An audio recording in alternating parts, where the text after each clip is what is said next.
My sister-in-law is rude and it's hard to keep the peace. Don't keep the peace. Yeah, Fire! just don't even try. My 31 female boyfriend, 30 male, and I have been together for 3 years. We've gotten to know each other's families quite well as we live nearby and can visit often. I love my boyfriend's family, except his brother's, 33 male, long-term girlfriend, 33 female. I called her sister-in-law for the simplicity in the title. Let's call my boyfriend James, his brother will be Mike, and his brother's girlfriend, Kelly. By the way, this comes from Throw RA Raccoon Weaver on the OK Storytime subreddit. Kelly and Mike have been dating for 5.5 years. I truly believe she is well-intentioned, but oh my God, she is freaking terrible to be around. I get along with almost everyone I meet, but being around her actively makes me feel like I'm losing brain cells. We are polar opposites, but that's not why she's terrible. She makes wildly inappropriate comments to everyone around her, has no self-awareness, and thinks the world owes her something. Kelly and Mike are not in a good financial position. Kelly is unable to work because of her traumatic childhood, and Mike works 50 plus hours a week in construction. He busts his butt to provide for them, and she spends her days at the local bar with the local riffraff, then complains about not being able to afford to buy a 3-bedroom, 2-bathroom home on several acres of land in our high cost of living state. For Christmas, my boyfriend's parents are hosting celebrations, and we are doing a small gift exchange with a max budget of $10 per person, and then everyone drew a name from a hat, and we get that person one gift of up to $50. So everyone gets one big gift and a couple of small things. At first, we had no budget, but Mike was concerned about being able to participate, so we set a budget and James slipped Mike $200 so that he wouldn't have to worry about it. It's not Secret Santa, so everyone knows who drew which name. James drew Kelly's name, and immediately she started sending him links to things that were $100 plus for him to get her. He reminded her of the budget that we set to benefit them, and she said, "You can afford it. These are the only things I want." And made it worse by saying, "Mike drew your name and we're getting you something nicer than $50. I'll give her the benefit of the doubt that she may not know that James gave Mike the $200 to help them out. She hounded James about it being unfair that they suffer while we have so much, so clearly he can afford to get her a nicer gift.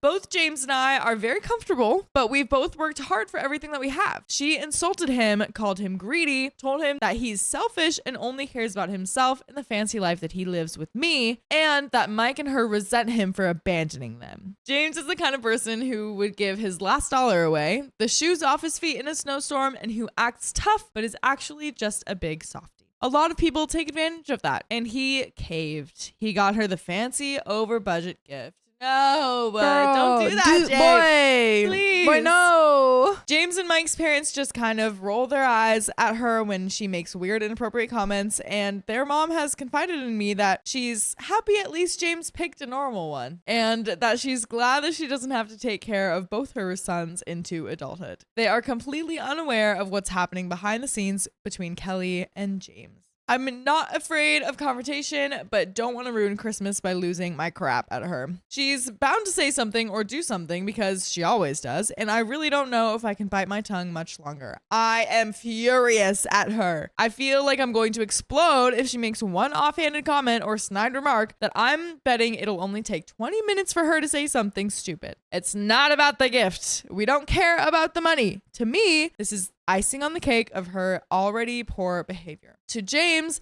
it's just another thing that he wants to let slide because he loves his brother, and it makes Mike's life easier if Kelly is happy and not complaining. How can I navigate this and stop her from taking advantage of James in the future? Talking to her rationally is futile, and James did try that, and that's how we're here. There is an edit, but what do we think of those questions so far? I think you just have a conversation with James and you're like, hey, gotta be serious. You gotta put some boundaries up because this is not okay behavior and you're allowed to say no. Yeah. And if she keeps pushing past them, maybe it's like we don't participate in these gift exchanges anymore or something. Yeah. Or like in the gift giving with her at least. Right. I don't know. It's nice that you're being very sensitive about like giving the money to James or to Mike, to like help him out a little bit. Yeah. So I don't think you need to be like, well, I give him money, you know what I mean? So that you can pay for my gift. So it's not like you're, using your own money. Because I feel like, I don't know. I feel like that would be a little holding it over their head a little bit. So I wouldn't say that. Especially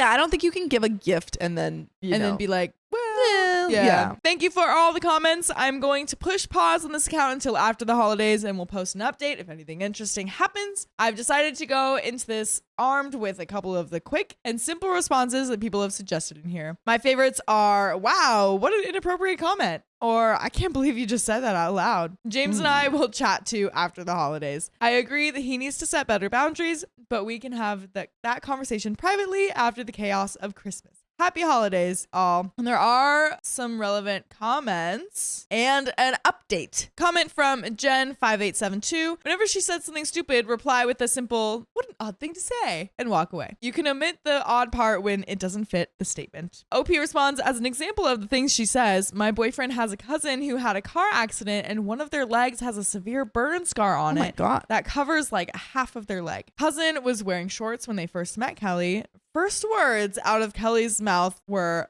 whoa, what the F happened to your leg? We should explore our options of shutting up. That's a great idea. It's awful. I do like your suggestion. My facial expressions usually speak for me, but with how she spoke to James, I'm livid. Okay, Gazelle 5400 says, imagine how hard, what a weird thing to say to a person would have hit. Opie says, it's true. Locked and loaded with this one for Christmas, for sure. Al's Pals says, did you mean to say that out loud? Captain Amy Santiago says, that sounded like more of an inside thought. These are great suggestions. Yeah. I love it. OP says that is my favorite so far. And now for the update. Thank you to everyone who commented. This is a rather anticlimactic update. Christmas was actually lovely. Kelly behaved for the most part, though of course made a few left field comments. Using a mother-in-law and father-in-law for simplicity, but my boyfriend and I are not married. Here are some examples. Mother-in-law opened a gift. It was a turkey baster. Kelly exclaims, whoa, father-in-law trying to get her pregnant again? What an odd thing to say. What an odd thing to say. That OP is- better do that. I want OP to do it. There was an awkward pause. She turns to me and James and goes,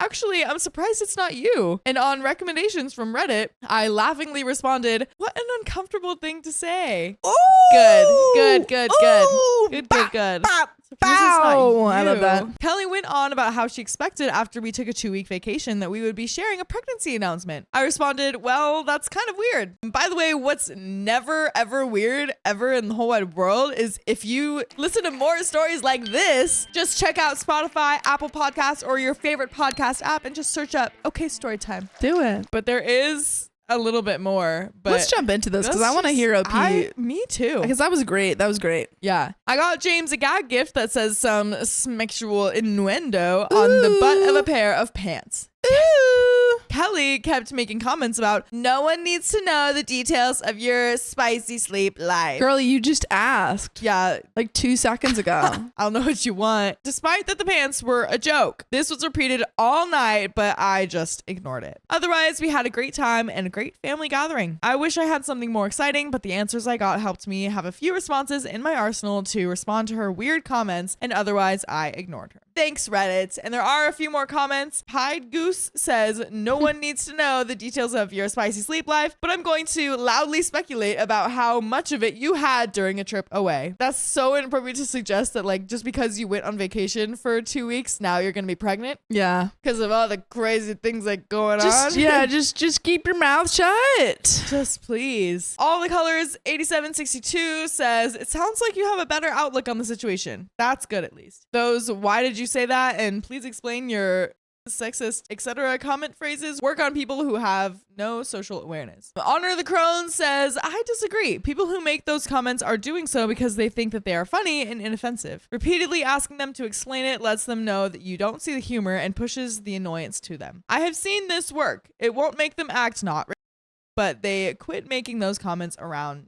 And I don't think there were any racist like comments noted here, but I guess it does No, I think it apply. was just saying like that comment applies to reflect it. any of those Yeah. type of, yeah. Which I think that last comment has a good point, you know? Like, not that those comments aren't inappropriate, but like the reason that they're making it is just because they think they're funny, and having the response of being like, what do you mean by that? Yeah, and It just making really- them be like, oh, this person doesn't want to hear that. Or like, Yeah. oh, It you just know, makes it very awkward. calls them out a little bit. and, yeah. It calls them out in like a as non-confrontational a way as possible. It lets them like take a moment to confront themselves and be like, oh, what did I mean? Yeah. But that is the end of the story. So yeah, I think that was handled very well. Congratulations, OP. What an odd person. What an odd egg. That's the end. So we'll see you in the next one. Boop, boop.